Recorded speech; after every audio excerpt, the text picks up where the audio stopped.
For the second portion of this chapter, we're going to look at various functional groups that are found in your organic molecules. Functional groups are when you take your basic carbon-hydrogen skeleton and you put in an element other than carbon or hydrogen. So when they have something other than carbon or hydrogen, it's called a heteroatom. And that can be anything from sulfur to oxygen to nitrogen to phosphorus. There's just a whole variety of heteroatoms that you'll commonly find. A functional group is a combination of atoms that behave as a unit, and they're distinguished by the heteroatom they contain and how it's connected. So here are a list of our groups, including the functional groups. So we've already gone over alkanes, alkenes, and alkynes, and phenyl groups or aromatic groups, which are this top row here. They're all carbons and hydrogens. They don't have any heteroatoms. It just has to do with how they're connected. But beyond that, we have our heteroatoms present. So if we have an alkyl halide, they're going to have a halogen in them, something from group 7. So that's fluorine, chlorine, bromine, or iodine. Amines have a nitrogen coming off of them, and alcohols have an OH coming off of them. An ether has an oxygen sandwiched between two carbons. An aldehyde has a carbon on the end of a chain that has a double bond to an O and a single bond to a hydrogen. A ketone is a carbon in the middle of the chain, so it's got carbons on either side of it, but a double bond O coming off of it. So those two are very similar, aldehyde and ketone. The only difference is whether it's an internal C double bond O or one on the edge of a molecule at a last carbon. Carboxylic acids are similar to aldehydes, except instead of having just an H connected to the carbon, you have an OH connected to the carbon, and they actually behave very differently chemically. Esters are similar to your ethers, except they have a double bond O coming off one of their carbons. And then an amide is like an ester, except instead of having the OC, they have an NH2 coming off of them. So those are your overview of functional groups. Now we're going to talk about some of them in a little more detail. So first we're going to start with the three groups, alcohols, phenols, and ethers. Alcohols have an OH group connected to one of their carbons. The simplest alcohol is methanol. That's wood alcohol. It's obtained from wood, and occasionally you'll find people drinking it thinking all alcohols are drinking alcohol, and they're not. And unfortunately, methanol causes blindness, and if you have too much of it, it actually kills you. It's used to make formaldehyde, which is used to embalm dead people, acetic acid, and used to make plastics. So it has uses, but drinking it is not one of them. The alcohol we do drink is ethanol, and it's produced by fermenting various things, either grains or fruit juice generally. If you have proof 200, that means you've got 100% ethanol, nothing else present. Not the safest thing to be drinking. It would actually shut your throat. But the way proof is given is you have the percentage of alcohol. If you were to take that proof and divide by 2, it tells you the percentage. So 200 divided by 2 gives you 100% alcohol.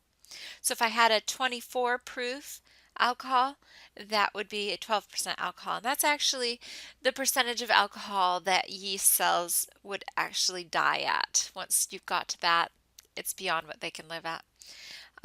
It's a waste product of the microbes that we put into these things to produce the alcohol. But eventually it gets so concentrated that they can't survive in it. Isopropyl alcohol is a topical disinfectant. You put it on cuts and things like that to disinfect them. And it has 3 carbons in it, with the alcohol coming off the center carbon. Your phenols are similar to alcohols, but they come off of a benzene ring, off of an aromatic ring. And because they come off that ring, they actually behave very differently chemically. So they call them phenols as opposed to alcohols. They make amazing acids. They can lose their hydrogen really well because of the sharing of electrons taking place there. And it was one of the first antiseptics that they used in medicine. But unfortunately, it damages healthy tissues. So now we have better phenols than just the basic one that have side chains that make them less lethal to the tissue that they're exposed to. Ethers have a carbon with an oxygen connected to another carbon. They're similar to alcohols in that they have the oxygen there, but they don't have the hydrogen. Instead, they have another carbon. Because they don't have that other hydrogen there, they don't do hydrogen bonding, and so they're going to behave very differently than your alcohols. They're generally nonpolar, not very soluble in water because they can't hydrogen bond. They have lower boiling points because the molecular attractions tend to be dipole-dipole or induced dipole, so London or van der Waals interactions. Diethyl ether is your fairly simple ether. It has 2 carbons off to either side. And it was the first anesthesia. And sometimes they would give people too much of it. Do you know those cloths over people's mouths? They're often ethers that they're giving them. And the patients would overdose and things would shut down too much and they'd die. We use more predictable chemicals to do that now, fortunately, and so you're less likely to die from anesthesia, but there's still a chance there, which is why they have one of the highest costs for their insurance if you're an anesthesiologist. Amines and alkaloids are similar. They both contain nitrogen. Amines contain nitrogen coming off a carbon. Their boiling points are higher than alkanes and lower than alcohols. That's because they can hydrogen bond, generally not as well as an alcohol, but they can still do it, and so they'll have those higher boiling points. Their low formula mass makes it so that the nitrogen is the main thing your nose interacts with. It makes them smell really nasty. It's the smell of rotting flesh. So if you get fish and you smell it, generally people don't like that smell. That's amines breaking down that you're smelling. Fresh fish shouldn't have a lot of smell to it. Your amines are bases. They accept hydrogen to become ammonium salts, which make them more soluble in water.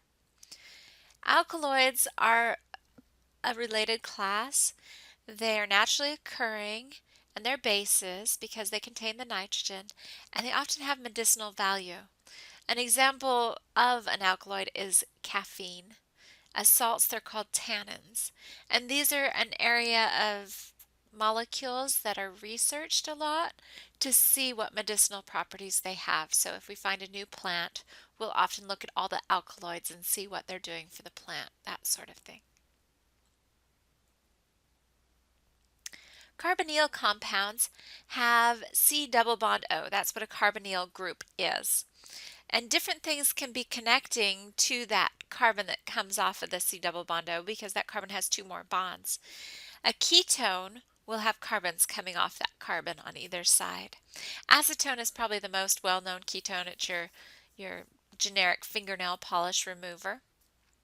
Aldehydes have 1 carbon on one side or more carbons, but at least 1 connected to one side usually, and they have hydrogen on the other side. Now there is one aldehyde that just has hydrogen on both sides. That's formaldehyde. It's used in embalming. It's actually responsible for the headaches that people get after drinking alcohol because our bodies take the ethanol and we turn it into formaldehyde, and our bodies don't like formaldehyde all that well. And so we get headaches. The aldehyde can also smell really pleasant. The larger ones often do. So for example, your lemon smell, cinnamon, almonds, these are all aldehydes. So they have these really pleasant smells that we tend to like. Amides have your double bond to your O coming off a carbon, but then they're connected to a nitrogen. So an amide will be C double bond O and then off the carbon NH2 or something like that. DEET for repelling mosquitoes is an amide. Carboxylic acids have that carbon double bonded to an O, and instead of having the nitrogen like an amide, it's going to have an OH coming off of it.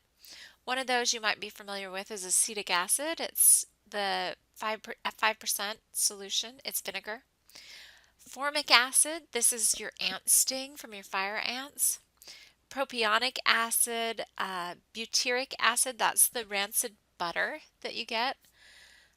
And those are your four smallest of the carboxylic acids. Esters have one carbon coming off the carbonyl and one bond to an O that's then connected to a carbon instead of to a hydrogen. And so you get C double bond O, O, C, something else. They're not acidic because they don't have the hydrogen to lose that your carboxylic acids have. Instead, that's a carbon.